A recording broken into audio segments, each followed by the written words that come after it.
Okay, here we are. Whirlwind moment. I literally just got here. I walked through the door about 30 seconds ago.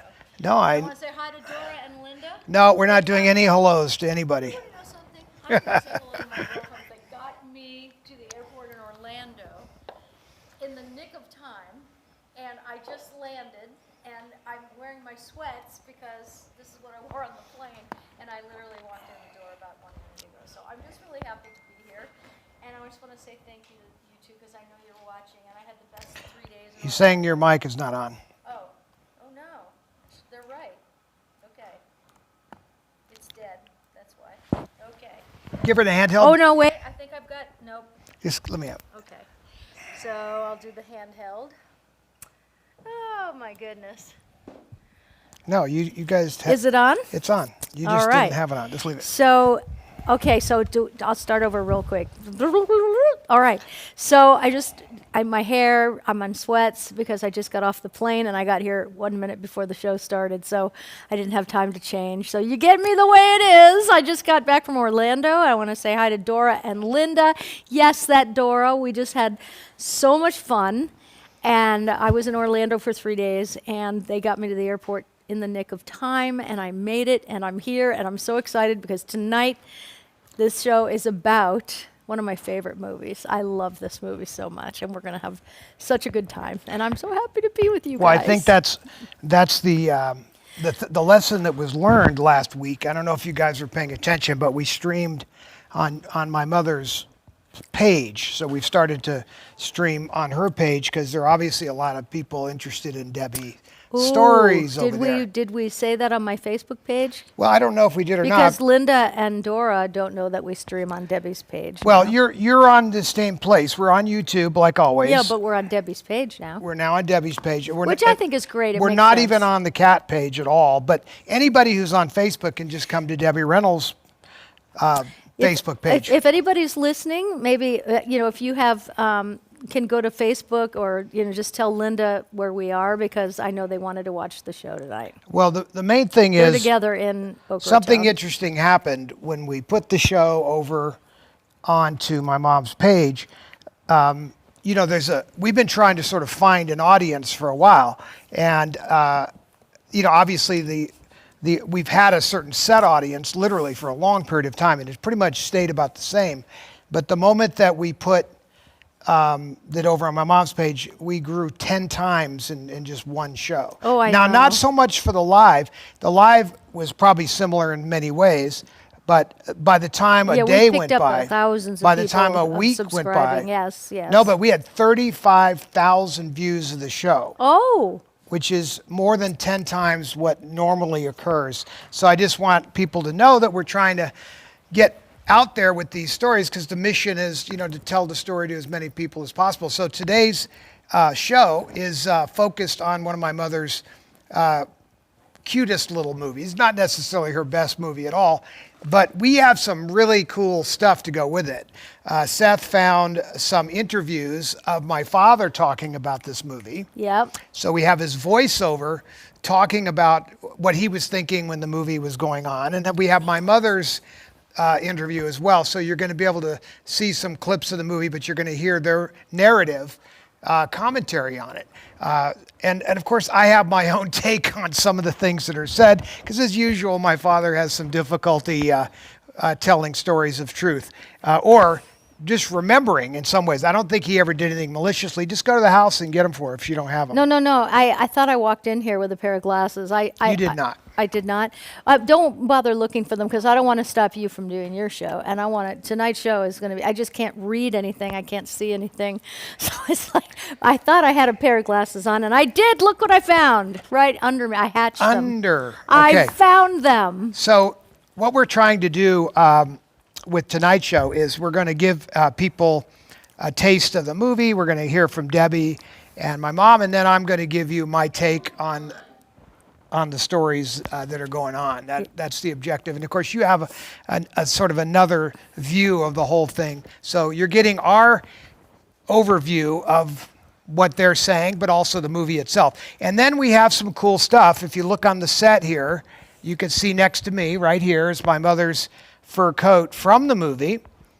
We also have her script and some other things right here as well. And some cool stuff. You see the painting over there is a Debbie and Eddie painting. So I've got some great show and tell stuff as usual. You know, I try not to leave the show and tell department out of it because you know, guys, I'm a big collector and this show's about collecting as much as anything. Yeah, oh yeah. I see the fur coat from. Yes, yeah. and the fur coat was actually her favorite Bundle coat. of Joy. I love that scene where he gives it to her. Well, in fact, I mean, I think we should just go right into this kind of stuff. But do we want to do any covering of? Mine's on. I think No, the handheld. Is there some maintenance we want to do before we jump into the film clips? Oh, Hand there, him that. you need it. I see. Okay, gotcha. Sorry, guys. It's a little hairy because I did just get off a plane. Yeah, and well- I'm like, Our what's skies. happening? Turbulence. Yeah, exactly. Oh, it Well, was so bumpy. Okay, so one of the things we want to discuss also before we jump into the clips, we're also learning some lessons about what stuff would be available in our archive. Now, many of you know, or maybe many of you don't know, that we've put up a Patreon site which basically has all of the archives. So many of the things that you might see on a live show and some of the things you won't see on a live show will end up in these archive Patreon files. And there are going to be a lot of different things on that site available at different points. And it's going to grow every single month. We're going to add things every week. And for those of you that want to dig down or drill down into a subject, that you can go absolutely beyond. Down the rabbit hole. You can go into the rabbit hole. Yeah. And I intend, for an example, we're going to do different categories too. We'll do something specifically on Kat and her career and soap operas. We'll not only do Debbie and the Carrie archives or the family archives, we'll also do things on technology with cameras and all of that. Mm-hmm. So the Patreon site is, I encourage you guys, if you want to be a member of that, to go to Patreon. What's the name of the channel? Behind the stage door. Behind the Stage And Door. I have something pulled Oh up my on the gosh. screen if you want to. And there's Ryan Hi, coming, jumping Ryan. in. So going to camera 2, we could see Ryan there. Oh, that's the page. What's up this week. Oh, these are the new things that are going up this week. Oh, this is great. Hi, That's Ryan. correct. It's good to hear your voice. Hello. Hello. Welcome back. Thank you.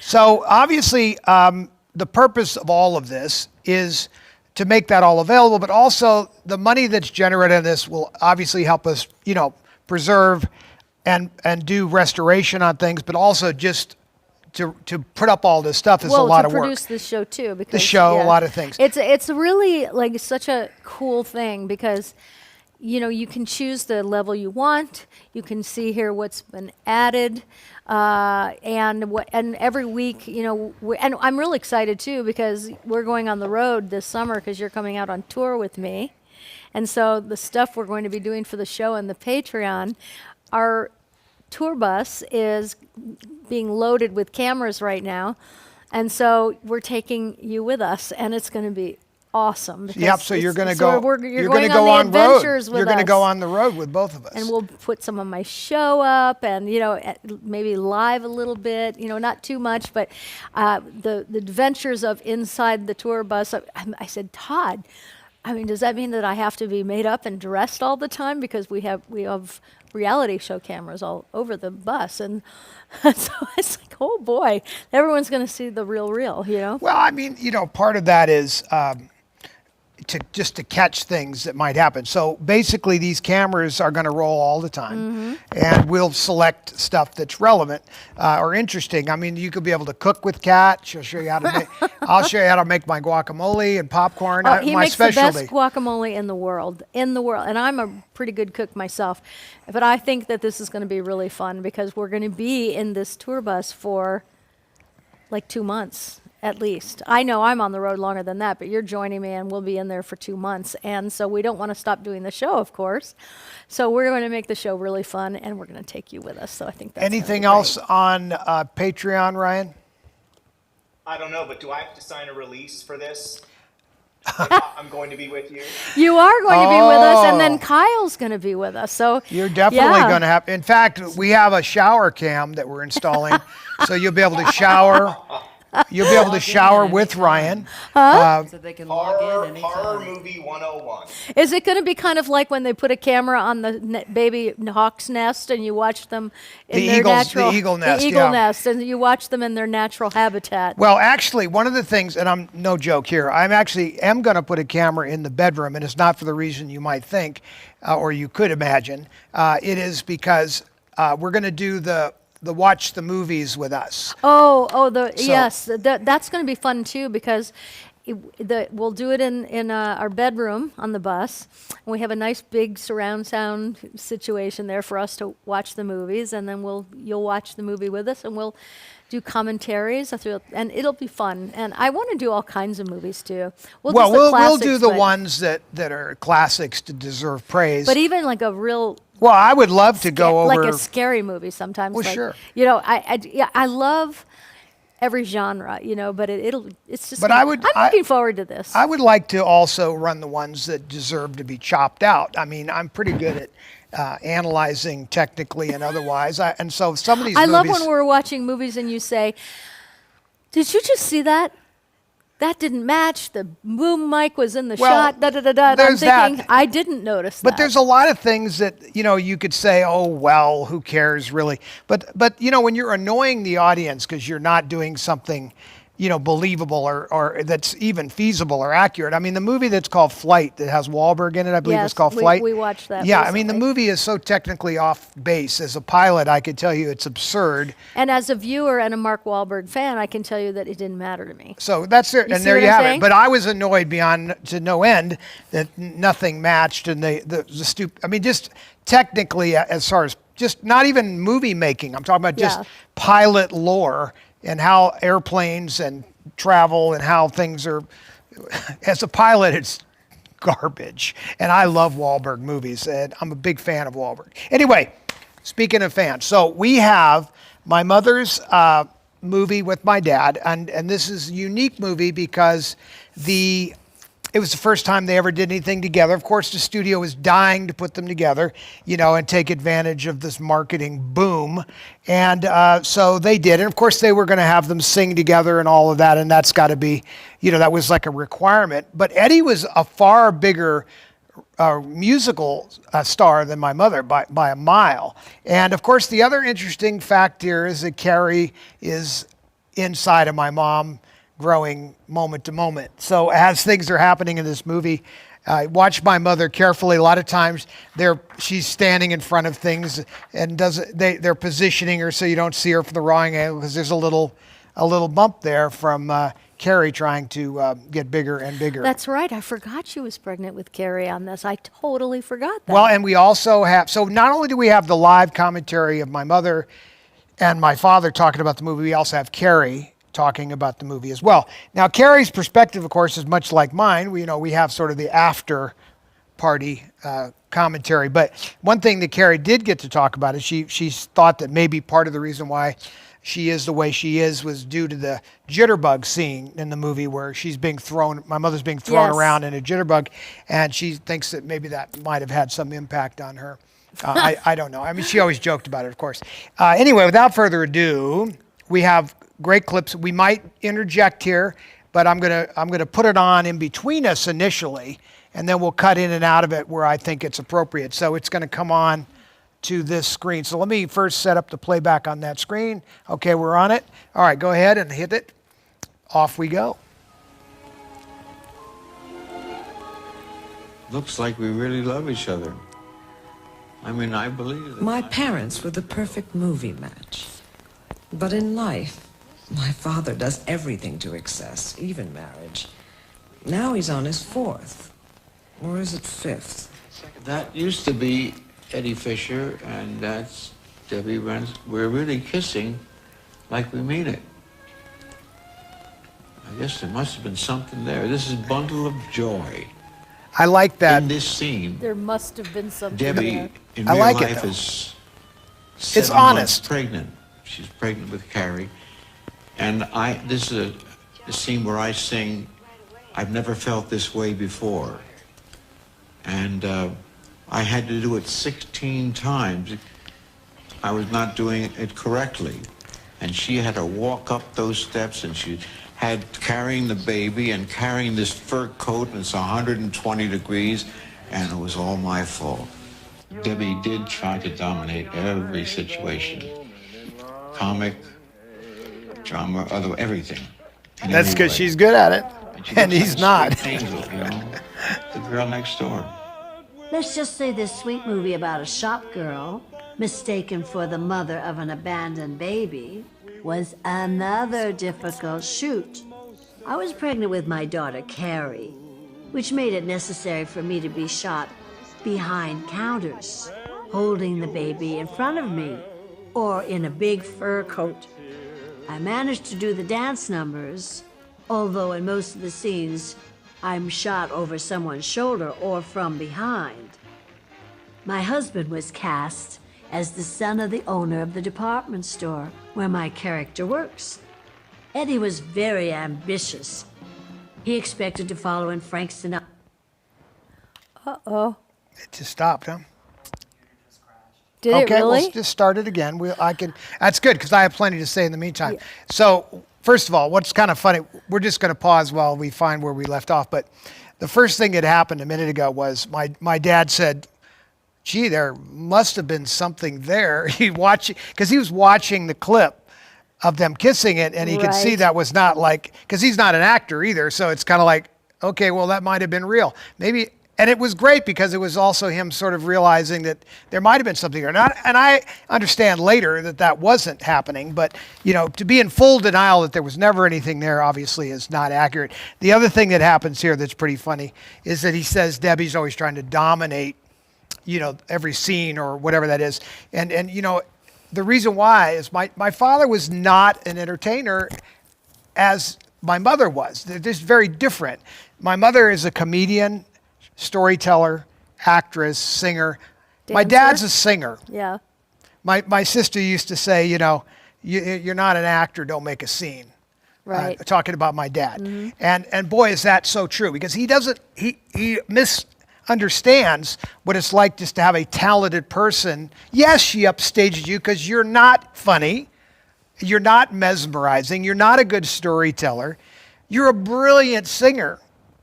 When I used to go to my dad's show at the Coconut Grove in Vegas, I used to watch him, and he was so uncomfortable on stage. He was not a good storyteller. He didn't even know how to transition into songs.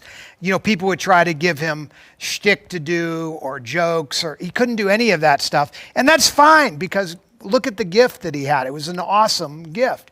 But in the meantime, he was just not any of those things. So, like, the idea that he's saying, yeah, she's upstaging me is in a sense isn't that what you're hearing? Yes. She's always, Well, okay. So let me just say that she had a lot of experience already making films at this point. I mean, starring and carrying films, and he didn't. And I think that it's his first movie. It was his first movie, and I also think that it's hard because men, in general, like to be in charge of things. That's just the way we're all built. And I Not don't know, me. not today so much, but not you. But I think it was hard. Your dad had quite the ego, and I think that was really hard on him to be, having the wife in charge and telling him what to do and how to do it, probably because films were made and you But had you to, also hear in his voice a certain humility too. That's what the only thing that makes me not get super annoyed at him yeah. is that he has a sense of humility. So in the middle of saying something kind of stupid, like she's upstaging me, which is, instead of saying, gosh, she was amazing. I mean, she was so much fun to work with, and she was always, adding so much to every moment. But this is out of one of his books. He read That's his. an interview. She's Oh, it was reading. an interview. Yeah. No, he's watching and seeing what we're seeing and reacting to it. And that's why it was so cool to hear him say, oh, wow. When they were kissing, it was like, well, yeah, I mean, that kind of looks real. But where did because I wasn't here this week. So where did that voiceover It's come from an interview. Ah. But the other thing that was going on here that no one really knows about, my mother tells the story in her book, is that the director was suffering from early stages of Alzheimer's. And so they weren't getting a lot of consistent, proper direction. So you have a little bit of a problem. The other thing to remember about this movie is it's a remake of a movie. Do you remember the original movie with Ginger Rogers? No, I don't. I don't think I saw it. All right, so David Niven plays Eddie's part, or the other way around, and my mother plays Ginger Rogers' part. What's the name of that? You tell me. Bachelor Mother. Cute title. Now I don't know why they chose a new title, but it's the exact same story. You have the store owner, father, and look, it's a very cute story. I mean, Okay, I have to just stop, and I want you to take the camera to the well, we just shot. cut to it. I know, just leave it there. Just put that on the main. Now, You want it on you or him? no, him. I'm looking at your lips. This is so interesting to me. Yeah. Genetics fascinate me, but look, those are your lips. Nose. Those are your eyes, and that is your nose. And how old is your dad here? 20s, light What? 20s. Early 20s? Yeah. And your mom? Same. They're a couple years apart. He's 2 years older than her. Yeah. It's just like, see, I'm 2 years older than you. Yeah, well, I mean, but in this case, it's not the cougar thing. With you, it's a cougar thing. Ah, yes. But when a man does it, it's somehow not. That's so true. Anyway, I think we have our We computer videos back. Well, yes. no, I'm kind of glad in a way that it paused, because I think it's important when you're watching these things, to let us bring a different perspective to it. It's fun to listen to Carrie. It's fun to listen to him and her. But there's another perspective here. Here we go. Hit it, Jake. Works. Eddie was very ambitious. He expected to follow in Frank Sinatra's footsteps as a crooner who made a name for himself as an actor. Eddie had everything but Frank's talent and experience. Eddie needed a strong director, but unfortunately, Norman Turog was in the early stages of Alzheimer's. No one knew anything about the disease in those days, so he just coped with his unexplained memory losses and constant repeated instructions. Eddie wasn't a trained actor and didn't want to admit that he was a beginner, and he hated being wrong. So he blamed me whenever he made mistakes. We were not very happy together. And I think it shows on my face. I can tell now. The honeymoon was over right after the wedding night. I coached Eddie, So but rude. Oh my God. sometimes his arrogance got in the way of his art.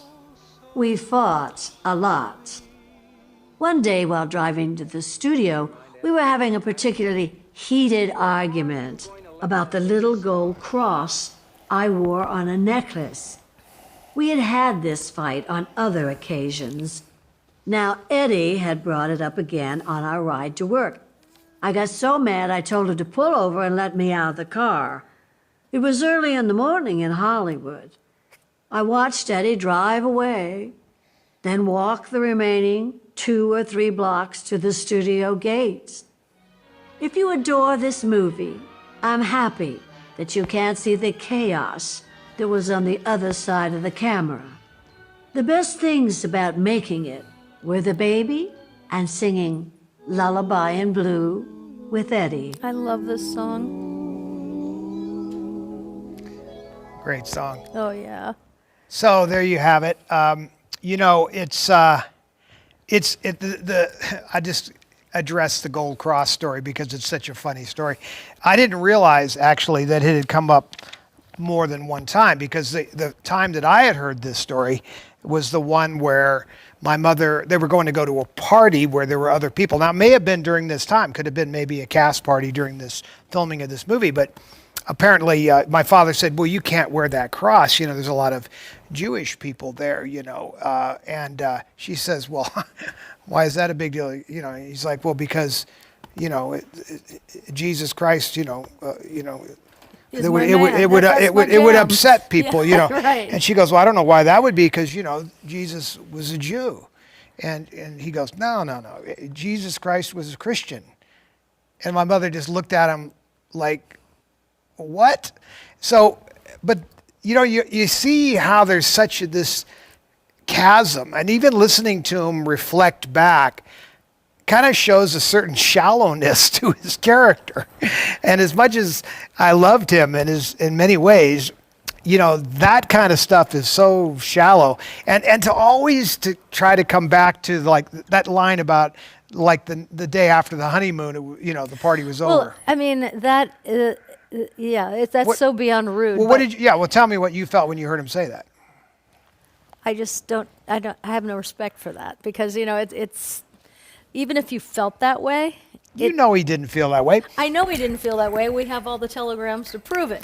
But the point is that you have to always be a gentleman and a lady, and and you don't want to burden people with that kind of information. Well, why do you even feel, if it's only the way that you can look back on it? Why and do you say feel that. though he always wanted to default back to that? I mean, why would he do that? Because your dad had a lot of problems. He did. He had a lot of the disturbances, and I think it was because of the drug abuse. That Well, no, they later found out he was bipolar. I did not know that. Oh yeah. So he had a similar disorder, Yeah. not as extreme as Carrie's condition, but I think Carrie's condition was amplified because of other kinds of drugs. My father, of course, was a world champion drug taker. Well, and not only that, at this time, I don't know if it had Oh, yes. started then, he was getting the injections from Dr. Feelgood, and they were supposedly vitamin shots, and this happened to JFK, and it happened to your dad, and it happened to a lot of stars who thought they were just getting vitamin shots, and they were actually getting shot up Crystal with meth. Yes. And we also now know that that drug is highly destructive to your nervous system, your mental well-being. And it's causes it's depression. completely it's an instant addiction. So he, if you analyze, so that was Max Jacobson, the doctor. Yeah. As you say, he was shooting up a lot of people, so everybody thought it was fine. But it did. That is when a lot of this is going on. And if you can imagine being, whacked out on speed, when you're trying to, play the part of a father or being involved with my mom. I mean, everybody was like, what's wrong with this guy?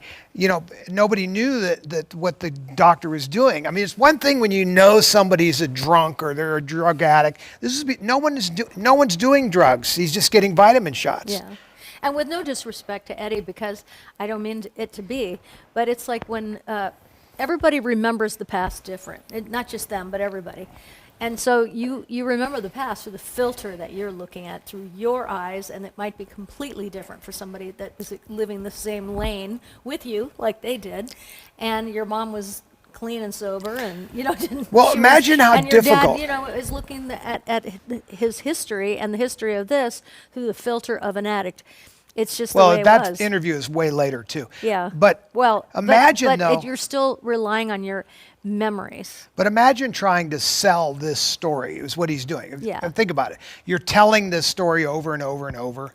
You're trying to sell the story that something's wrong with Debbie. That's what you're trying to do.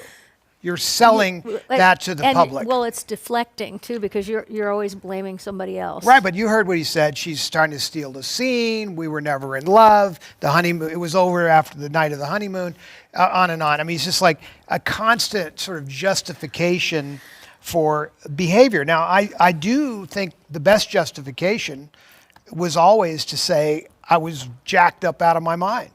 Well, that's the truth. It is the truth. Yeah. Now, obviously that wasn't like every day, but it does patch you. It changes your wiring. It definitely changes your patching, without question.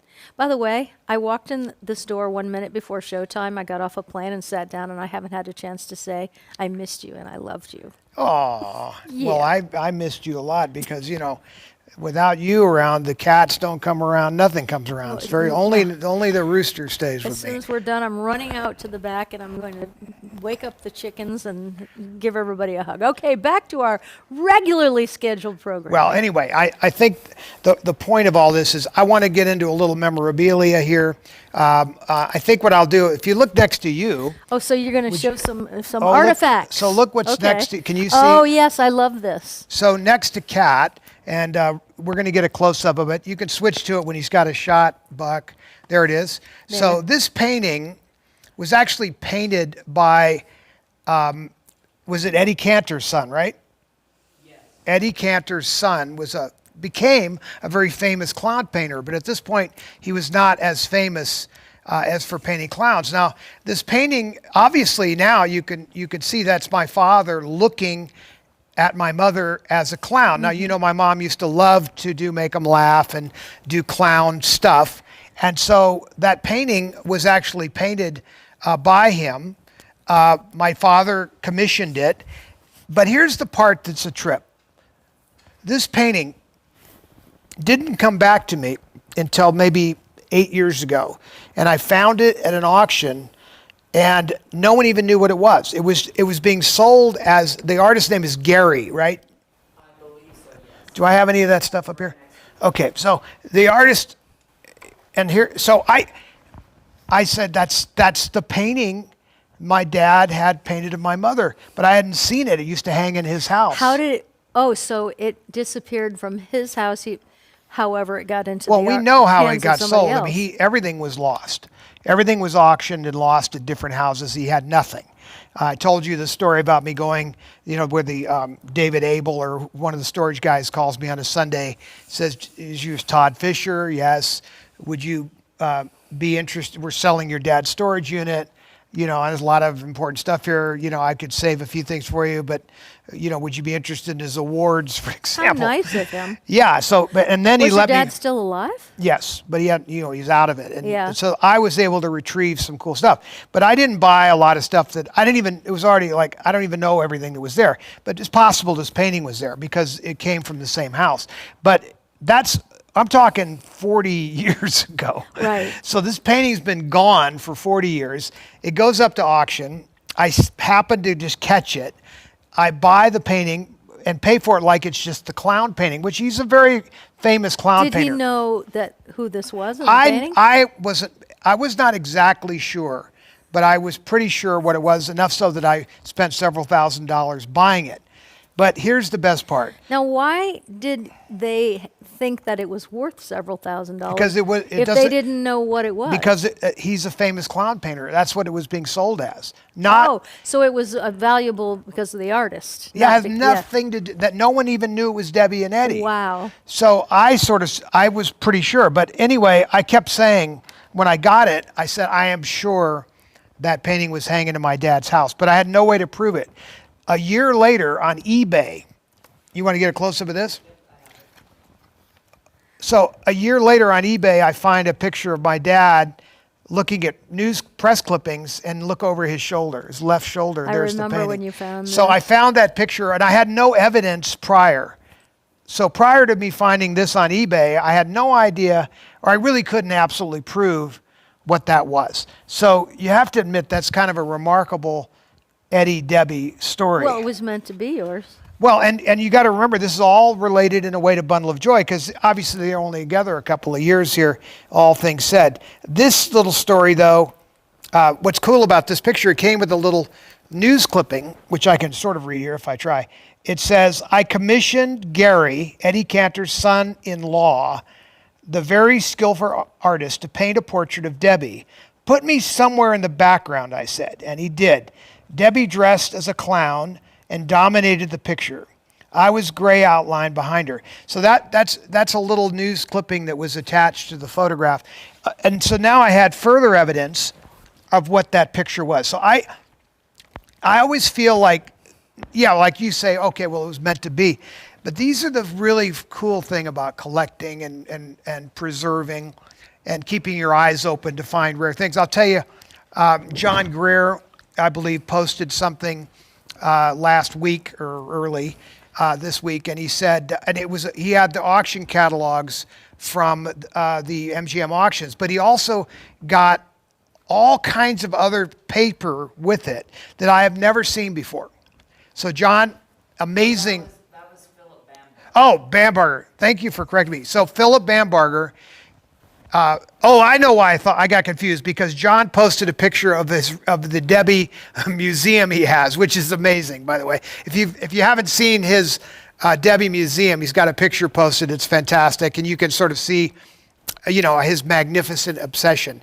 But Bambarger actually posted the picture of the catalogs and all this other stuff that went with it, including almost like a flyer trying to encourage people to save Hollywood memorabilia, and he's got it. That was signed by my mom. Just somebody got an autograph on there. There was about 10 other items I'd never seen, and I don't have them in our collection.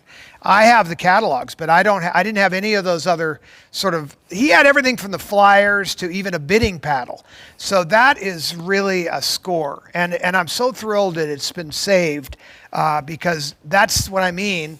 It may not seem that important, just a bunch of paper, but it's the story. It's part of the saga. I saw this post on Facebook. Philip, I love me some Philip Bambarger. I do. I just love him, and We don't have a picture of what he had up, do we? He's a great collector himself, and he really does love. He loves this, and well, you have to. I saw his post about this. Now, was that up for auction? All that? He bought it at either an auction or somewhere. But I mean, however you get it. I mean, if you think about me on eBay, I look at all kinds of auction sites, and I have words that you can program in so that if anything comes up from different things that you'll get notified. So I get notified of sort of any time my father's name, mother's name, whatever, gets mentioned at auction. A lot of times it's not relevant, but occasionally a rare item shows up. Another item that I got on eBay was a beautiful oversized print that I should have had in my, it should have been given to me. But it was a picture of Eddie with Truman, and it was autographed from Harry Truman to my dad. And it's a great picture of the two of them, and he was in his military uniform during the Korean War. And, again, it had been lost, and what happened is he had given it to one of his relatives, and they had either passed away or got rid of it, and it showed up on eBay, and I just happened to catch it. And it's like one of my favorite pieces of Eddie stuff. So this is what we found, what Bambarger found.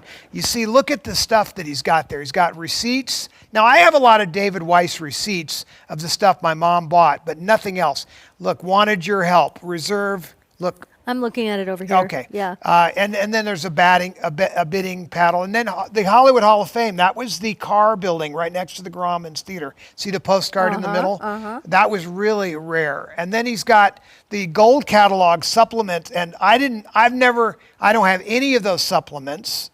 I mean, just a fantastic thing to find. So this is why, I mean, gets almost back to our story. As a group, we take on this mission, to preserve these things, and we all can have our little fun with it. But there's a lot of Philip's picture. That's the picture that Brian was telling me that Philip's picture was up, but I thought it was a picture of Philip. So I was looking. Where's Philip? Oh, that was a picture of his. Well, lot. I wasn't trying to. I didn't exactly ask for permission to put his picture up, Right. The mug shot. Yes. Anyway, I think this is what collectors do. They dream to find these little treasures, and again, not like the most expensive thing. It's not like you found, a hidden Picasso. Right. But it is in its own way. It is. It's a seriously important find. So I just think I love it when you guys are out there doing this, because we can't all be in all places, but as a group we are when you covering. Look at what John Greer finds, I mean, his Debbie Reynolds and Hollywood show that, Museum that he has in his basement. Well, we'll show it. Show it, because He'll find it. It's pretty amazing, and he does find some stuff that I actually get a little bit of auction envy over.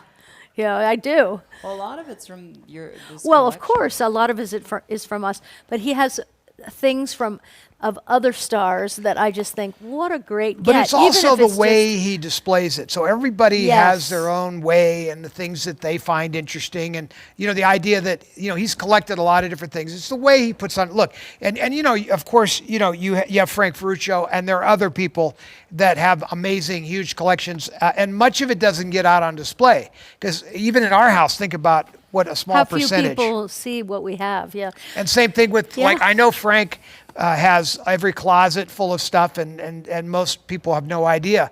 And there's no way to put everything on display. You'd have to have, large spaces to pull us off. We don't even have We it. don't even have. We have just a little bit on display of what we have because we ran out of room. Like right now on stage here, oops, on stage here is a lot of stuff. But today, we got a insert poster back there from Bundle of Joy. You've got the painting we've talked about. I've still got other stuff from earlier sets. But here's another really cool collectible, because just to find this script alone would be that a it's tough in a one to white find. leather bound. So this is the Bundle of that's Joy great. script. And, again, there's some things in here that are very interesting, that this is not like all the other scripts. I mean, this has other notes and things in it that... Bundle of Joy was an RKO production? Yeah. I did And this not is with Hughes. realize Howard that. Hughes days, too. Yes.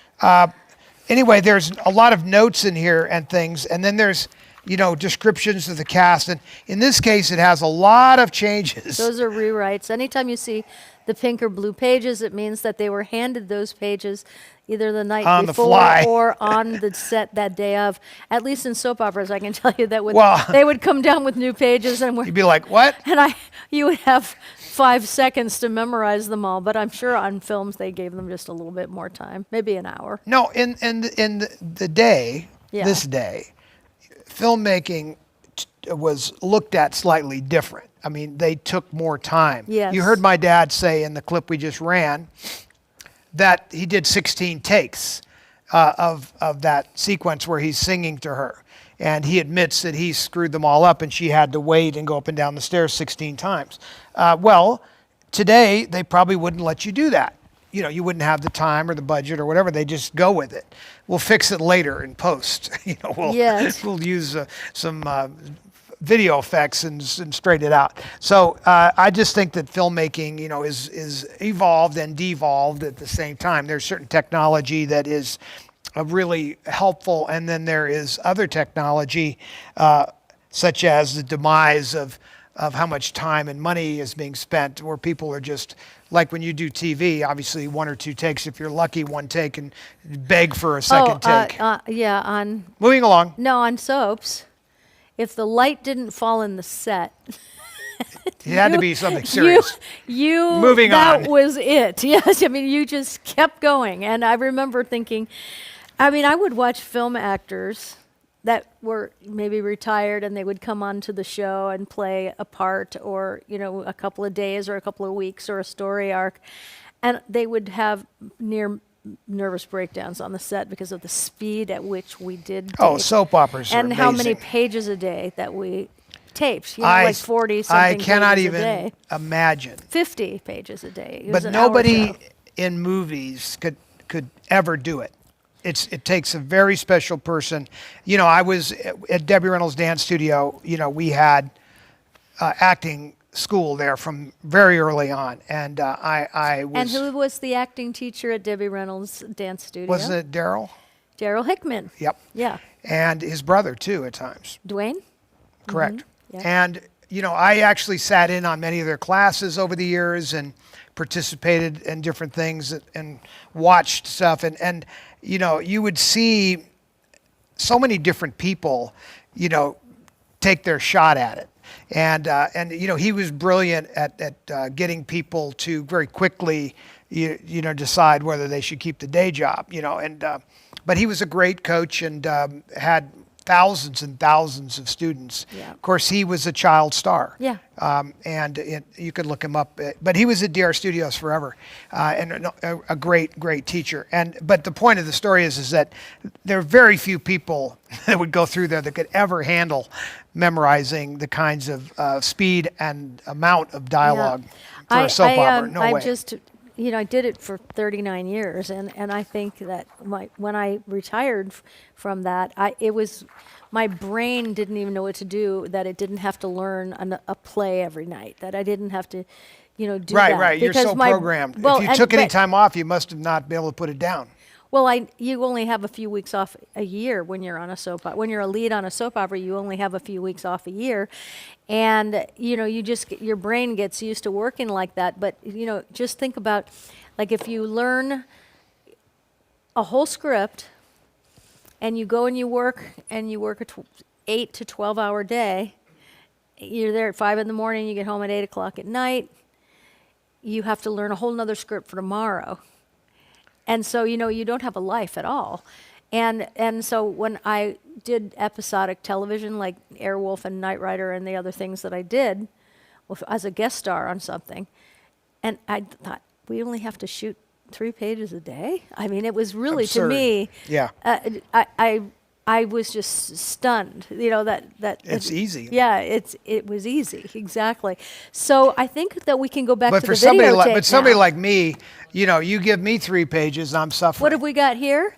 Oh, John Greer. oh, there's Let's show John. John Greer's museum, because this has been a real labor of love, and he turned his entire basement. And back in the Northeast, these basements are underground, and they are quite spacious. Now, I don't know. The picture is, if you can see it very well, but the picture is a vertical, and the screen is horizontal. So you're only Well, seeing yeah. a fraction of it, But there's Debbie's. Did he get that from us? He did. A lot of it. Oh, yes. Well, there's a lot of things here signed. Look at, he has a Debbie with her, just like this one. Yep. Well, that's available. I've seen that around. It shows up every now and again. But I could see he's got a Tammy record, 45. He's got my dad's CD signed. He's got a Michael Jackson piece. That He's red got jumpsuit is beautiful.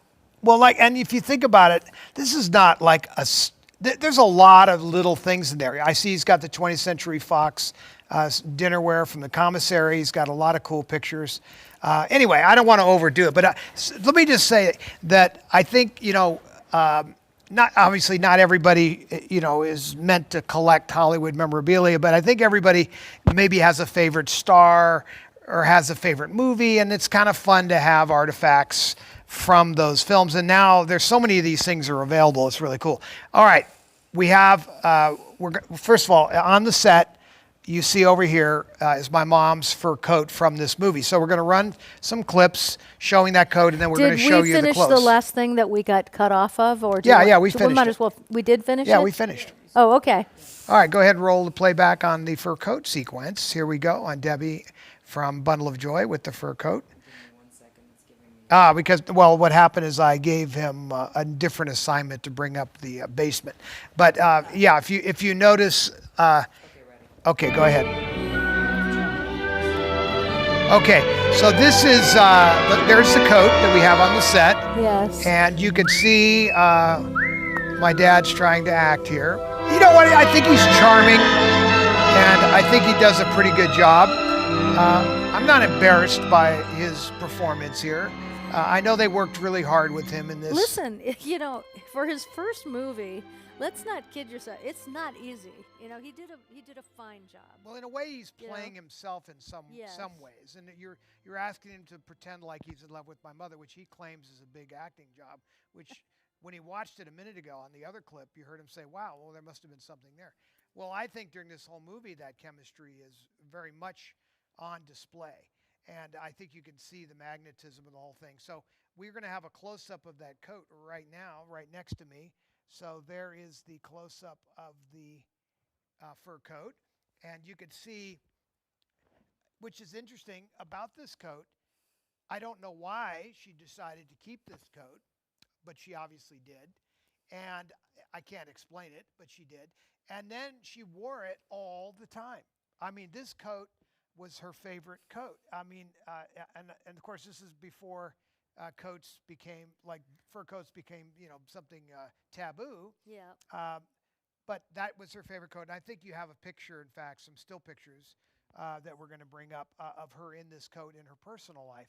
But I could tell you, I remember her traveling in this coat. I remember her taking Carrie out of school wearing this. I mean, many times, like, my mom would do things herself because she wanted, to not that we didn't have staff, but a lot of times she would take us to school and do things herself.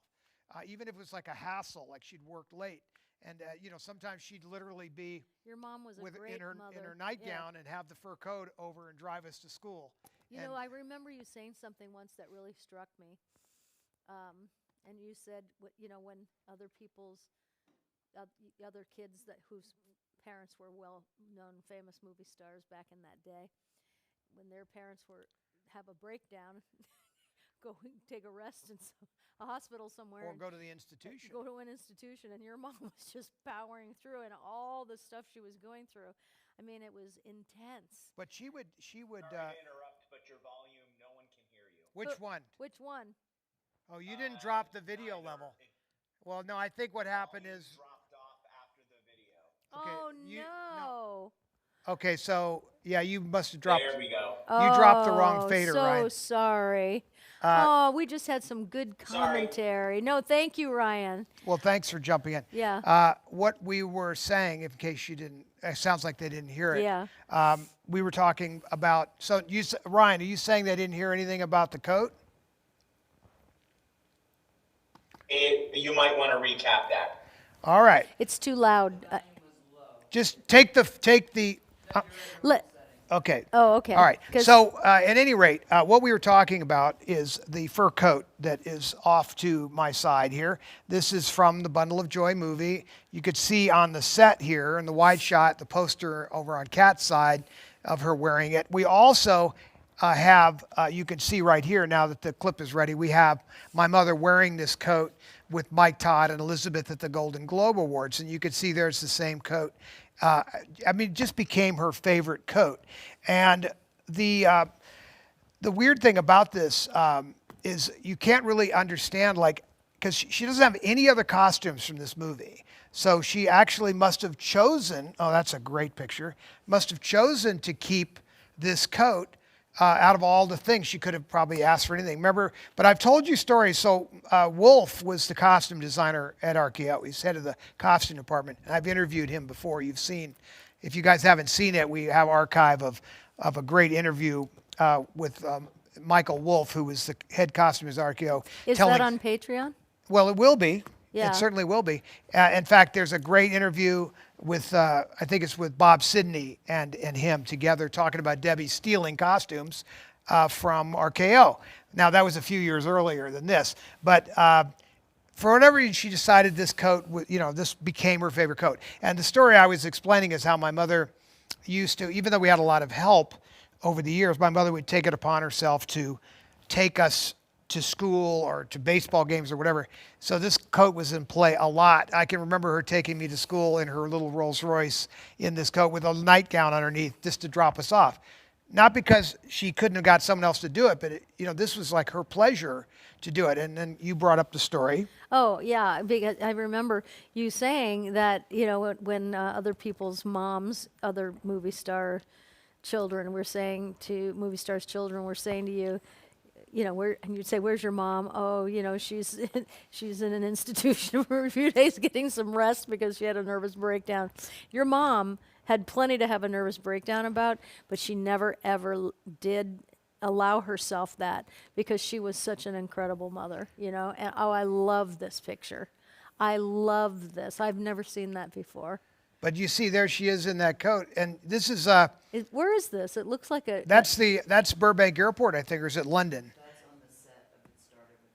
Started with a Kiss, so I she's love in that. Europe. Yeah. But that's behind her is a Constellation. That's the Howard Hughes Constellation airplane. But this is a good example of,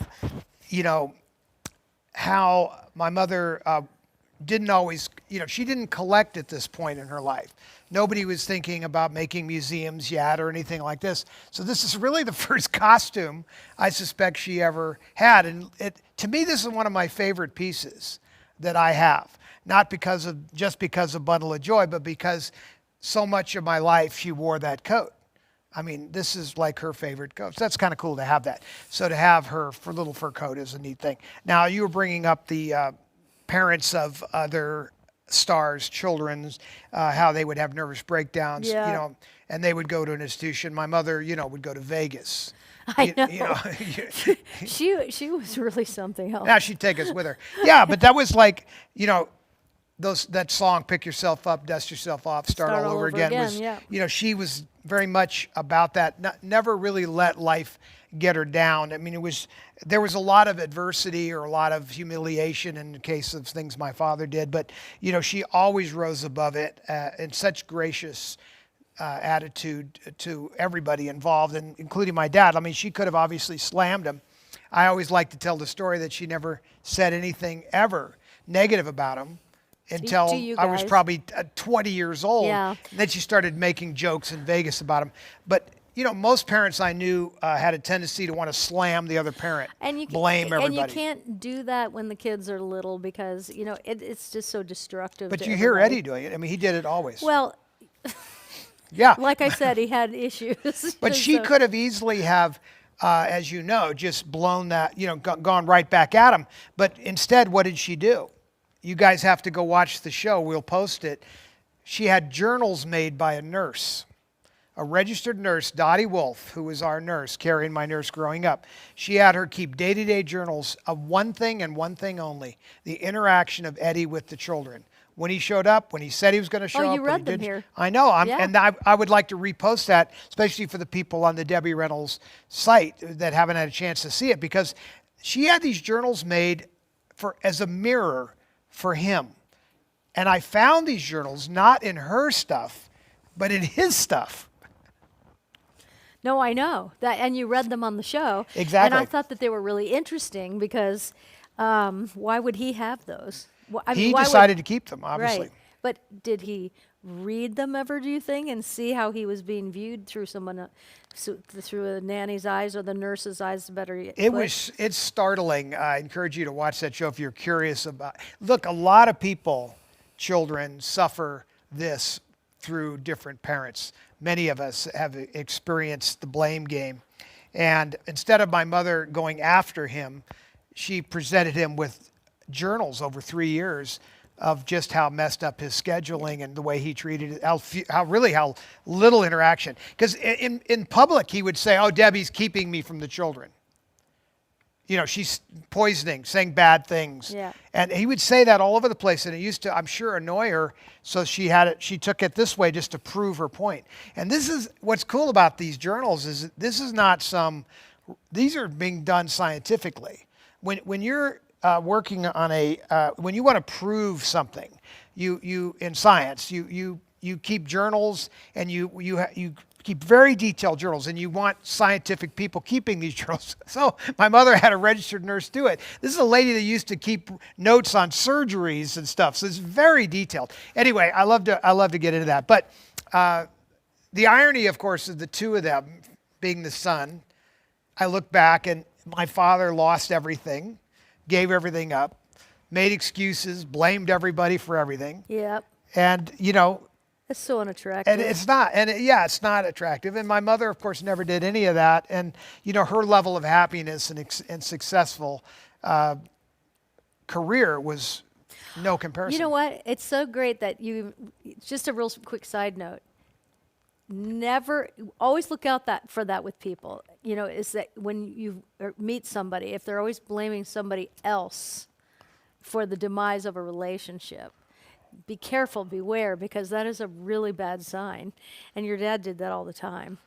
And, it's such a burden for kids when the parents are talking bad about each other to them when they're children. And your mom never did that.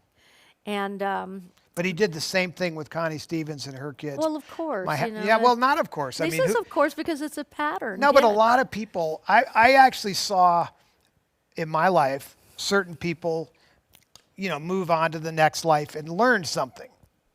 They traded in the wife, upgraded, downgraded, whatever. But sometimes that people actually were like, okay, I'm going to make better decisions this time. I'm going to do better with the kids. You have choices. You can do better.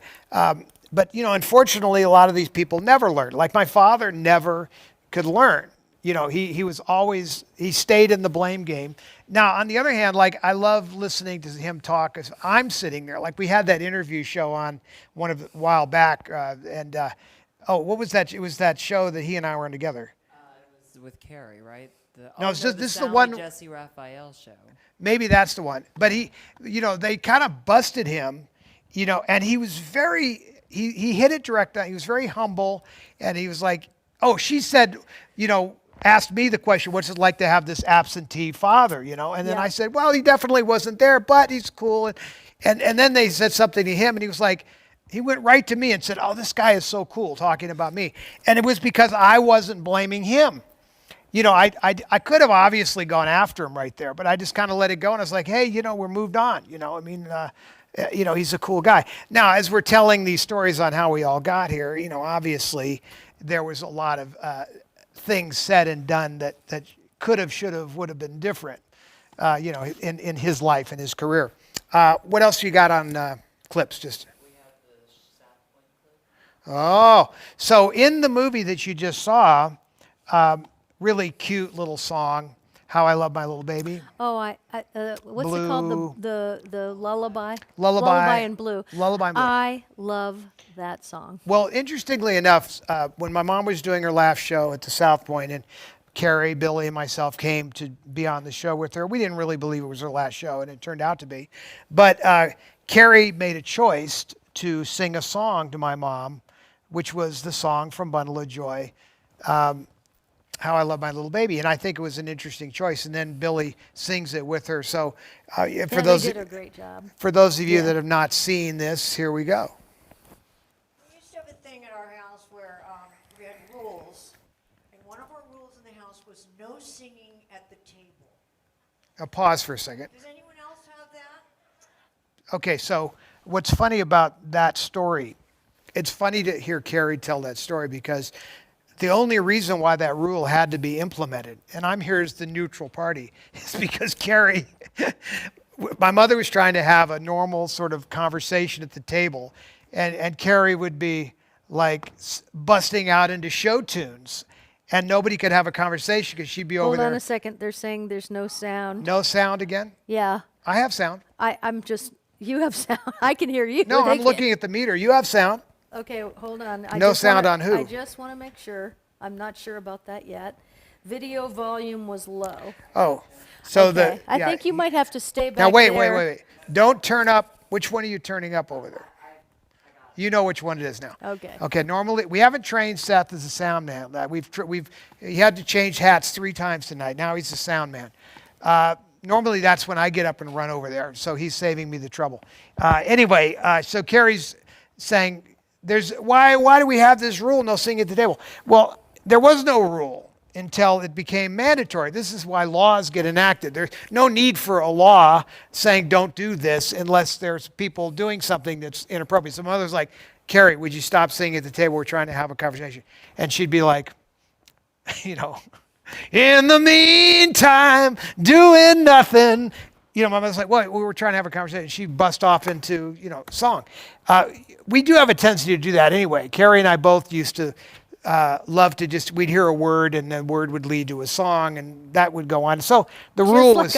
That's how our house is now. Well, I don't, yeah, and I think it's, I think Carrie brings up a good point that did we really need the rule? But in a way, my mother was still trying to sort of manage the house. Yeah.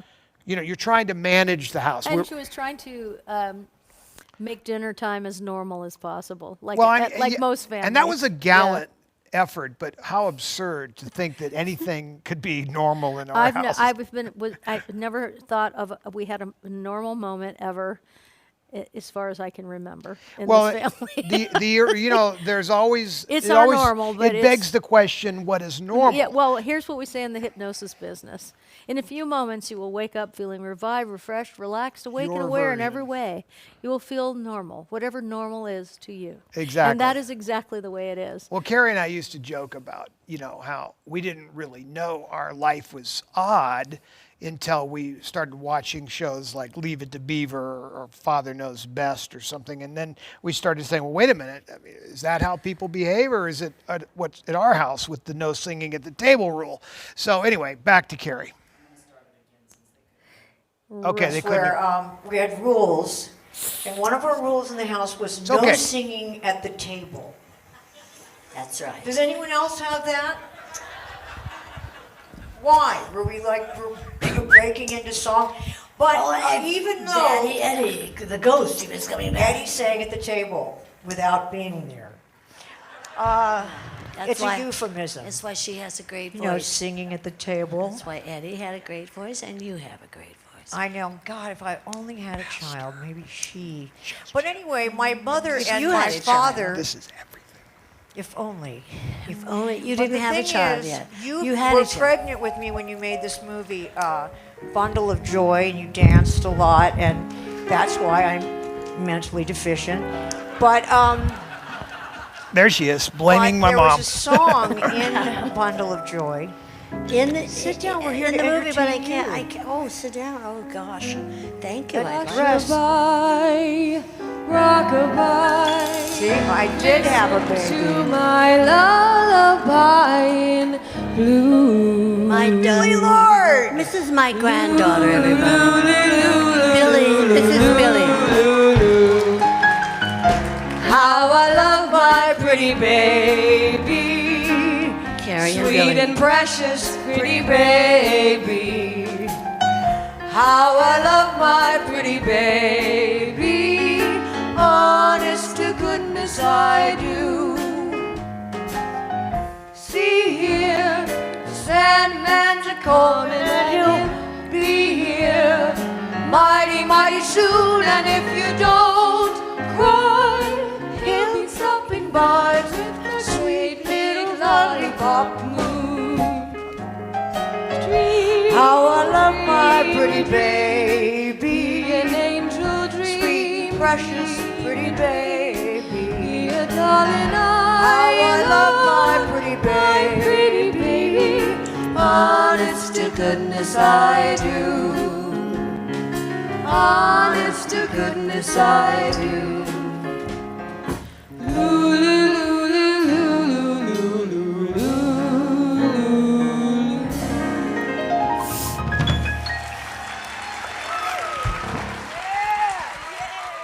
There you Wow, go. that just Isn't that cool? well, it just brought me to tears because I'm. There was a great night, It was, for and sure. I remember thinking. I mean, I'm feeling very emotional right now seeing that because that's the first time I've seen it since that night, and that night was now going on 9 years ago. Yeah. And you know, I just remember thinking what a beautiful voice Billy had when she opened her mouth, and I didn't know she sang, and I was in the audience that night, and I just remember thinking, wow, that is so pretty. And Carrie, of course, sounded great too. And Carrie was so funny that night. Well, you saw the way when she missed the Yeah, she was like this. I don't know. I don't know the song.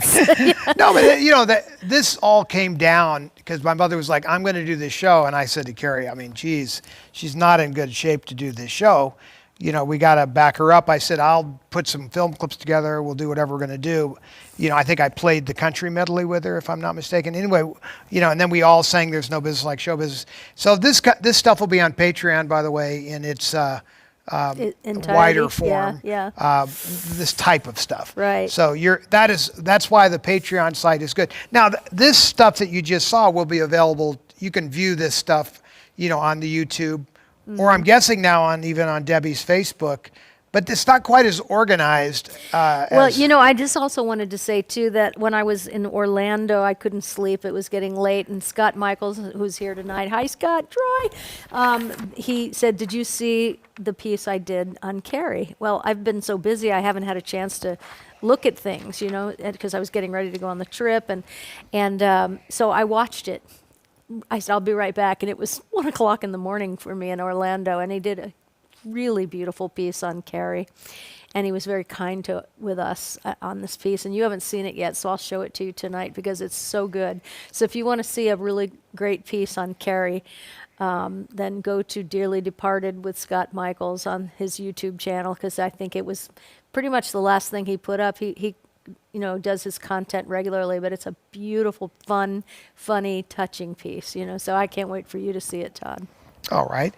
Now, I have another, so we were discussing content that we're going to put up on Patreon, and one of the things that I do, many of you don't know, I have a large collection of cameras and lenses, and I've been involved in the camera side of things in the industry since I was a teenager, and I was trained by a guy by the name of Harry Stradling Sr. My mom was making a TV show, The Debbie Reynolds Show, and then later on, toward the end of his life, at any rate. He also was the mentor to Roy Wagner, who's a close friend of mine, who's a brilliant director of photography. Now, Ryan, did he call in at all? Probably not. I gave him a number in case he wanted to call in, but he just came out with a book, which is right here. Oh, I love the cover. And in fact, if you were to, I can just walk up on it just to make it This clear. is a new book. Brand new book. Yeah. Leave it alone. Go back. Any second, it'll land on it. There you go. So there is the book. You'll notice it says Roy Wagner, Beyond the Shadows. That's his dog. You see, Scarlet is his dog. Oh, in the shadow. I can't wait to read But this you see book. down there, it's a little bit out of focus, but the afterword is by Todd Fisher. So there's. I love. Roy is a great writer. He's a great cinematographer, and I bet there's some great stuff in this book. I cannot wait to read this. Was I didn't know it around was out.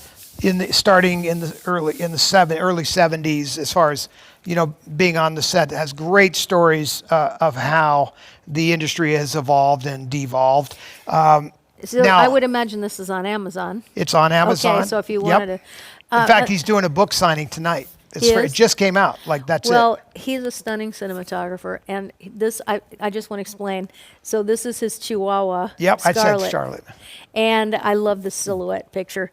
But she's probably in her teens now. Oh, she's way up there. Yeah, and he has her with him 24/7, and every movie he has ever shot, every TV show he has ever shot, she is in a pouch on his person in every single scene that he ever She's shot. actually She's been so with him. famous that people say, if he doesn't have the dog, they're like, who are you? Yeah. Oh, you're the guy with it. But Where's the dog? She's his, what do you call it? We call our pets, Service all of us. dog. He's Well, our wellness. emotional Wellness. wellness pet. And so that's why she's on the Now, cover with him. one of and I the love things that, so Roy and I go back a long ways. We worked together originally. The first time was in the 70s on the Hudson Brothers series for Showtime. We did a series Oh of my films gosh, for them. I remember the Hudson But Brothers. we go a long way. But Roy was instrumental on all the camera collecting and lens collecting that I've done over the years.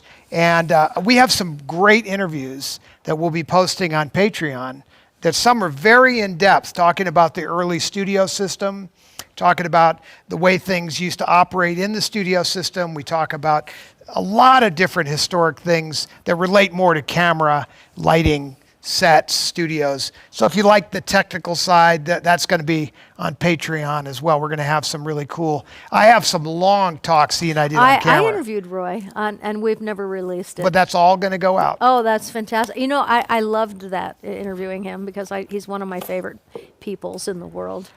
Well, he's has prided himself on making women look beautiful Yep. and as good as they can look. He lit this set. In fact, lit I the set. look somewhat decent, even though my face is exhausted right now because Roy Wagner lit the set, and I have the benefit of that, because if you saw me out from under this light right now, Oh, it would come be on. a completely different story. But I'm really, I love that he cares about how his leading ladies look. And, my favorite series he ever did, as far as, well, I can't say. Yes, my favorite was Beauty and the Beast, went back in the 80s, I Yep. think. And the moodiness of that set, and Linda Hamilton looks so beautiful, and I love Roy's work. Well, when an actress puts herself in the hands of a director of photography, you are at the mercy of them. And when they rush the filming and they don't give them time to light, they don't care. You even hear certain people today say, well, we're not going to use any lighting, available lighting, I things will like tell that. you now, Law and Order, no lights. When you're outside, when you see a Law and Order scene outside, not a flashlight. I mean, no lights. And I did the show, so when I showed up and I had a scene with Jerry Orbach, and it was 6 o'clock in the morning, and I flew all night, and so I got there, and I'm looking for the cinematographer to say, please help me. And I said, there's no lights. And they said, oh, we don't use lights outside. Yeah. And it just shocked me. Well, I'm not saying everything needs a light, but obviously, like, fill light, women need fill light. light. Okay. A light on any person Yeah. to make them look good, skin tone, things like that, Yes. requires a little fill, little eye light, little help here and there, a little under the chin. You never know. Look how when we watch old movies, Oh, and they you'll look say, beautiful. look at that light. Oh, I stop it all the time. And you stop, and I look, and I think that it is what makes the film. Because if people look like something Well, left it over makes on a the star. McDonald's warming tray, it's not a memorable thing, but You're it gonna- does make the star. You're going to ruin your star. So you go out of your way, the studio, to promote and build up a star as something magical and beautiful and like untouchable. And then you light them beautifully like they did with Garbo and all of that. And they just look amazing. And then, and that's how the studio protected their assets. It And says Marlene Dietrich was an expert in lighting. that's correct. Well, she had been An lit by the actress like best. that can feel. They actually all can can. feel the light. Oh yeah. Yeah. No, they all can. Yeah. I could tell you right away what it, and of course you can do this and feel things, but the point is an actress will know to play to her key light. You'll even see them position their face because they know where the light is. So, but that art is kind of gone and no one's teaching any of that, and they don't want to give time to them. They don't want to give them the equipment. LED lighting is okay. It's getting better, but still a lot of the older But lighting our is production brilliant. company has beautiful lighting. We have very expensive, yes, we top-notch do. stuff. So if anybody makes a movie in Las Vegas, they would be well to rent our lighting equipment because we know how to do it. We have the good stuff. I mean, there are different levels of lighting equipment. There's LED lights and there's LED lights, but LED lights in a way are far from perfect. If you want to say what's perfect, well, I mean, technically the sun has a very nice, beautiful, even spectrum. Especially at 6:30. Well, or night, yeah, like magic hour. The Now, magic hour. Magic hour, it looks better because the sun is down and you're getting a more of a golden look, and there's skin tones like that. This is why the old tungsten lights, quartz lights, were so desirable. That yellow light goes very well with skin tone.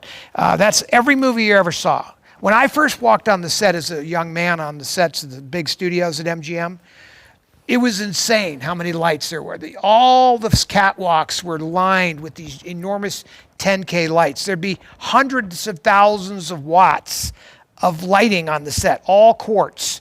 Not just on the floor, but just everywhere. It took a lot of light, but it was that beautiful golden quartz light. The most magical light of all is the carbon arc, which is effectively, it's a burning carbon. And that's one of the earliest forms of lighting, but still to this day, I believe that's one of the most beautiful lights, especially for outdoor fill. Every movie you ever saw had carbon arcs outside on the people. And in addition to the great lighting you're talking about, the great cinematographers, such as Roy and the many greats before him, they put the Fogal pantyhose over the lens so that Behind people the would lens, actually. Well, behind the lens, so that it would just make this beautiful beauty light for the actresses. So there most was people don't know that. the black Fogal yes. sheer pantyhose goes on the back of the lens, and then you mount it to the camera, and it adds just a certain amount of diffusion, softens the image And just I wonder, enough. I'm sure that there really aren't very many people, if any, that do that anymore. But Fogal, which was the pantyhose that I wore when I lived in New York City on all the TV shows, because it was like the best. It was very expensive. A pair of Fogals could be $100, But Fogals doesn't exist anymore. So Oh, is that true? Yeah, where do they get them? Well, I don't know. Well, first of all, technology has changed, and there are other ways to diffuse. They've come up with filters since then that can do similar things. But the truth is, I still think that particular look was sort of like a great fix-all. Gave you a really good baseline. Anyway, time for your giveaways. It is? Oh my gosh, I saw them when I was forgot. on the plane tonight. Do you have something to bring up on that? Do we have? Ryan does. Ryan does. Yeah. Okay, so let's throw Ryan. So what happened is, so the hat I'm wearing, for an example, is a baseball hat, obviously, but this is embroidered, and it says Todd A.O. And some people have gotten in touch with me and asked if I had any more of these hats, and it's not like I have these hats laying around, but we do. We are now going to put out hats. And you know what I love? Okay, first of all, I love that it's embroidered and not printed. The other thing I love about your hats, and the one you're wearing, for example, is what these are. These are really the most perfect shape.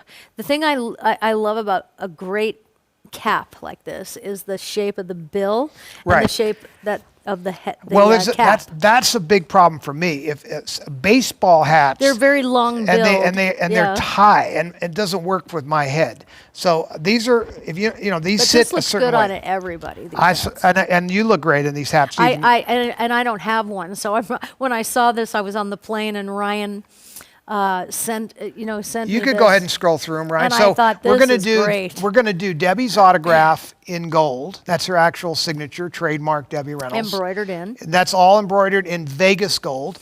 We're doing the Hollywood Motion Picture Experience, which was the company that was the front company for the museum starting in the 1990s. And that's Debbie's company. Carrie and my mother were both executives. There's Todd AO, which is the company that Mike Todd started many, many moons ago.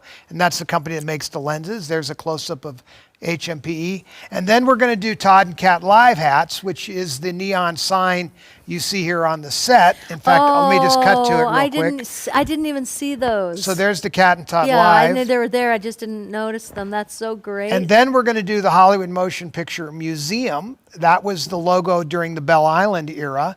And then we're also going to do Debbie Reynolds Studios, DR Studios, with the gold Vegas font for that. So they're all going to be available in black or white, and you can pre-order them now, although they're coming in next week. These are the most flattering hats.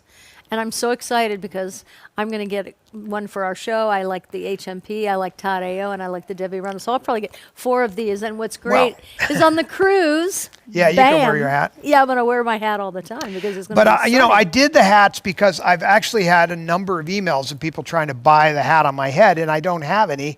And I spoke to this guy in Vegas who originally did these for me.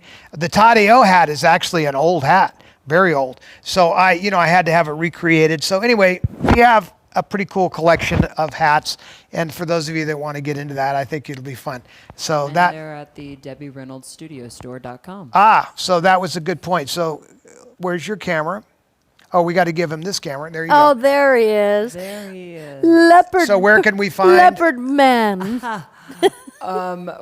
You can find this, as well as we have a lot of fun memorabilia for sale at the DebbieReynoldsStudioStore.com. So that's DebbieReynoldsStudioStore.com. And then if you go on Facebook to the Debbie Reynolds Hollywood Studio Store, that's a private group that we have just for the folks who watch this show or any of the fans out there. If you're watching on Debbie's page, welcome. But you have to join, right? Yeah, you join. We'll let you right in. And we have these things on there that are really cool called claim sales. And they're kind of like one-off pieces that, Todd will find or, I'll find and bring to him or Kat will find. And they're memorabilia pieces from Todd's collection, Debbie's collection, some from Carrie's collection even. And that is on that page. And we actually have a claim sale tomorrow. And it's just as simple as you just type the word claim under the product you want. It's going to be on Facebook at that group. And Ryan will explain how that works on the page. So you just go to Debbie Reynolds Hollywood Studio Store on Facebook. And that's a claim sale tomorrow, Sunday at 12 All p.m. right, I'm going to be watching that. Pacific Standard Time. Yes. Well, I mean, I'll tell you, the claim sales are different than when sometimes we'll bring up something on the show and we'll put a price on it or sell it or whatever. And the studio store has items that are just sort of fixed price. The claim sales, though, are usually things we've come up with sort of a great discounted price on. And we try to think of things that people might have fun collecting. But I do stumble on things. Like we just recently had a trip to the ranch. We brought back a couple of more truckloads of stuff. So there's always a new find every time we make a trip. And it doesn't have to be earth shaking. Sometimes it's just stills or artwork or other little collectibles. So you never know what is going to be there. It doesn't have to be like a $1,000 item. These are usually far less Oh, expensive. yeah.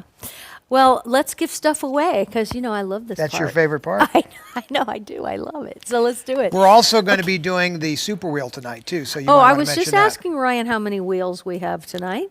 I have not gotten an answer. So is that 3 wheels? How many wheels do we have? 2 wheels? Okay, great. And how many? Okay, so I have the first giveaway in my hand, but I always like to wait and see if it's going to be a guy or a gal before, yes. Now, I before we do this, I want to, it's important because we have a lot of new people So why don't you set this up a little better? Because I think people, all of a sudden you've got literally tens of thousands of new people Yes. that have never seen the show. They don't even know what the giveaway is. Oh, okay. So let me explain that to you real fast. So we have they're like the wheel you would see at a carnival. You spin them and it lands on a number, or in this case, it lands on a name. And so if you are watching tonight and contributed to the chat, your name would have shown up. And Ryan and Kyle, more specifically, I think, both of them, they work at getting every single name that comes up in the chat on the wheel. So you don't have to have done anything to be on the wheel except chat. So what we're going to do is spin this wheel. We're going to spin it 4 times, one after another right now, and we will be giving away 4 prizes, and then we go to a super wheel, which is, you might have noticed that in the chat you'll see people make donations to the show, and we really appreciate that because that definitely helps go towards the production of this show, which, as you can see, is pretty high production.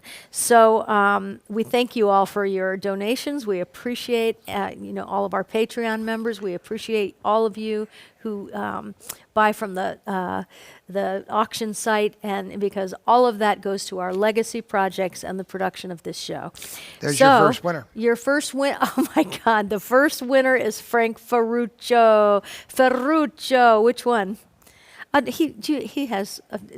We'll give him a choice. All right. So Frank, if you don't have these, then he gets choice. He gets to. If he doesn't have those. Okay. So these are. Oh, that what? When was this? He may not have that. Yeah. When was this?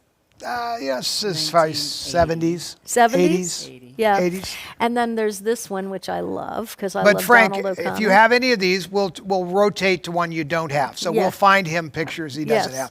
That's one of my favorites. I love that picture of her. Yes. That's from the 90s, but I think it's great. he must have this because this is like a classic picture that's there. But you let us know, and then we'll pivot. We'll give him as they 3 say. that he doesn't have. We'll pivot. But congratulations, Francis Ferruccio. And the next winner. Oh, and then there's... He doesn't need that for sure. The next winner is. Okay, and the next winner is... Kathy Hobbs. Kathy Hobbs, you have won Rich Lip Gloss. I don't know if you can see. I'm going to just come up, sweats and all. I'm coming over. Okay, here you go. Can you see it? The Rich Lip Gloss. This is our biggest selling lip gloss at Cat Cosmetics, which is my company. And I, in fact, have it on right now. I was slapping it on in the car. And so this is my favorite lip gloss. It's called Rich.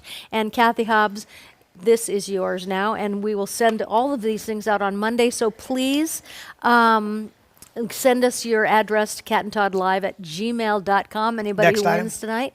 And the third winner is, here we go. The third winner is Charlotte Robnett. Congratulations, Charlotte. You have won the Miracle Working Muscle Gel, which is, oh my gosh, this is the best gel for pain relief ever. You will not believe how good it is. It's also from my company, catcosmetics.com. This has become one of our biggest selling products simply because there's nothing out there like it. If you have aching muscle, joint pain, or anything like that, and who doesn't? I use it on my feet even after a show because my feet hurt. So you can have this, and congratulations, Charlotte. Make sure you send us your address so that at catandtoddlive@gmail.com so we can get that out to you. And then the fourth one is Jama Taylor. Did you see that? Almost went right into doo-wop, But here we go. So Jama, you get these photographs of Debbie. So there's this, and there's this one. And is it the same one? No, No, they're all different. I love that. This reminds me so much of the South Point Hotel because it's that's what they put on their marquee every year. It came from that. And I love that. So, and then you get this little Now the one last too. this is and we're about to do. What are we doing? Oh, that's the super wheel. Okay, no. We're not at the super wheel yet. I don't we are. believe. We just did 4. Yeah, but we're just Just make sure. Okay. We're not doing this All right. or this. Okay. Just this. And Is that the winner? Jama Taylor? All right, so come to me. So, Jama, Okay. what we're doing here. Ryan, this is the super wheel, right? Yes, it is. Okay. Is it? I don't know. I want to make sure because we're Jama moving. Taylor on the screen right now is from the chat wheel. I wasn't Yes, sure what yes, you were saying. yes. Thank you, Kyle. I thank you for saying that because I didn't think that Okay, was. so it's we're not the there super yet. wheel. No, but give me. No, what there gi- isn't a fifth, so just pick stills. Oh, okay. Just- She just won that already. She just won that. It was an accidental scroll that you just did. Okay, so can we now see the super wheel? Okay. Here we go, super wheel. All right. Hit it. So okay, so I'm confused. So if anybody else is There confused, were 4 giveaways. This is the super wheel. That's it. Yeah, but Jama was the 5th, and so. She won the 4th prize just before that. Oh, she did. Okay, great. It was a Sorry. hangover. You have to. I'm operating on no sleep whatsoever. Okay, so for the super wheel, which are the people that donated, and thank you so much, Julie Van Devere, you are the winner, and the prize for the super wheel. You're getting. These are studio shots. So these are not just those other pictures you're looking at. These are stills that are printed. Were sold by my mother Yeah. in her when she would go on tour. Right. So that's a regular print. But these are not Debbie. These are actually MGM studio prints. So they're stamped from the studio and they're dated. And these are highly collectible beyond what a normal still would be. These What's are it not. say on the back on the sticker? It says MGM, Metro-Goldwyn-Mayer, Debbie Reynolds, April 8th, 1953. It says Advertising Administration approved. Okay, so those photos are from 1953. That's right. So these and prints, look how mint great condition. they're in mint condition, which Well, is amazing. and you know, they're beautiful. Yes. So the point, these are a different level. Like these other pictures, there were a lot of these prints made. Yes. These are not studio prints. My mother made these prints. She would sign them for people and Yeah. whatnot. But these were just for publicity purposes from the studio. These are almost. This one is a cheesecake shot, actually. If you look at it, it's got the. For its day, it was very daring. So anyway, very collectible, very hard, much harder to find. But when you find these studio prints, as opposed to, like a lot of times you'll see a guy selling a picture like this, but it's a reproduction. This is not a reproduction. This was printed in the 50s. Yes. This is not like I printed on can't a believe digital. they look just like brand new. Well, a Like, lot you of this guys- stuff was you took stored. such good care of the archives. It goes to show you how good a care you did take of these archives. Well, not everything, obviously. We've had some. no, but most paper, things. it's like that's really Well, good. We keep these things in a humidity and temperature controlled environment. We have for years. We didn't do that originally when we first started doing it. Yep. They were in filing cabinets mixed with who knows what. And so we've learned some lessons. But for the last 30 years, 35 years, they've been very well looked after. Yeah. So that's it, folks. So are we at the end of the show? We are. Okay. I just want to say I couldn't have literally walked into a better situation than this show tonight. I enjoyed it so much. I learned a lot. I even though that's one of my favorite movies, we never really talked a whole lot about this film. We just watched it a lot. And I learned a lot, and I hope you did too, and enjoyed it as much as we did. And We do encourage you to watch the movie. Go rent or buy the movie Yes. because it's a very fun movie. I'm sure it's available. I know it's available on several different platforms. Yep. And as you know, we are. The show is partly sponsored by the Warner's Library. Yep. So the whole Warner Film Library is. it's a you know, great available. place to buy classic films. I and did they have notice you had everything. some emails earlier today, or texts, or whatever. I did? Well, on Facebook, people saying they were going to watch this in advance to get ready. So if some of your watch friends, Bundle of Joy? yeah, so Yeah. people I love have- it. I it's do. a cute film. It so is a cute film. People did sort of take it upon themselves to bone up on the movie ahead of time. So, but I mean, look, if we don't support these films by either buying them or renting them or whatever, you could. They are struggling right now with how to preserve these libraries, how to make them available. I feel it's very important that we support them. yeah, and I mean, I know a lot of people bootleg stuff, and I really discourage that because ultimately somebody has to pay to take care of this stuff. It's expensive. What we do here is expensive Preservation in a small is way. outrageously expensive. It's yes. time consuming, it's expensive, but it's our responsibility as patrons, but also as Americans that are proud of our film history to assist any way we can. And the minimum that we can do is just rent or buy the movie. Yeah. And then that Warner's is like, oh, wow, people do care. I'm telling you that they have they're not making as many DVDs and Blu-rays anymore. Some they're remastering. Yes. Please buy these things because, and enjoy it. It's so great to have a restored Blu-ray of a movie like this. This is a Technicolor film. It's gorgeous looking. Yeah. You can really, let's just say, ensure the future of these films to future generations by patronizing either rent or buy them, whatever you have to do. I think it's important. Otherwise, this stuff will fade away. Yes. And on that note, we want to thank Speaking you. of fading away. Speaking of fading, yeah, I just want to say if you donated Speaking last of week, fading. you are on tonight's wheel. If you donated tonight, you'll be on next week's wheel. Did I go off camera? I faded to black. Okay. I just I'm did. not ready for that because we No, have but to do you said thank yous. we were fading. Oh. See, I'm so tired I can't even get your jokes. Okay, so here we do. Please stay tuned. If you donated tonight, we'd like to thank you. And You'll see your you'll name see in your lights. name in lights right now. On behalf of Ryan Clements, Kyle Hinton, myself, Seth Robichaux, Todd Fisher, and Buck in the back, we thank you so much for joining us. We love you and God bless you. Just take a minute Achoo! and watch The Crawl. Thank you, everybody. Good night.